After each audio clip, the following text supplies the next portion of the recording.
The year 2020 is a leap year, which means in February we add a leap day. Why is that, though? I think most of us have a general idea what the principles are behind it. Well, 1 year or one trip around the sun takes about 365 days, but it's not exactly 365 days. It's just a little bit more. It's 365.2422 days. So how do we make up for that and that extra time? Well, that extra time roughly equates to about an additional 6 hours that is missed each year. So without a leap day, within 100 years, the calendar would be off by 24 days, which means the seasons would be thrown off every century by that 24 days.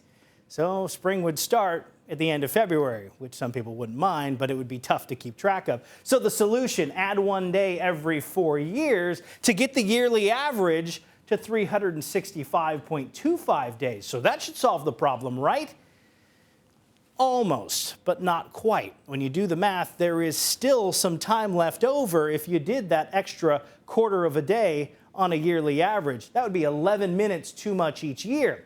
Not a big deal on a yearly basis, but when you start to add that up, the calendar would be off by about 18 hours within 100 years. So we got to do something that gets us a little bit closer to that, and it's another math problem.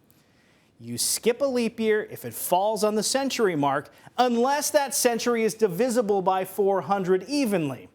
So 1700, 1800, 1900, not divisible by 400, but 2000 is, and in 2000, we didn't skip the leap day.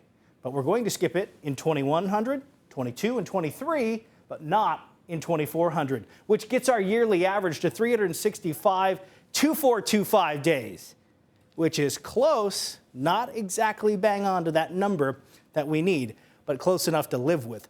3/10,000ths of a day, which means we're talking now seconds, not minutes. 26 seconds too much each year, but at that rate, it would take 3,333 years to have the calendar be off by 1 day.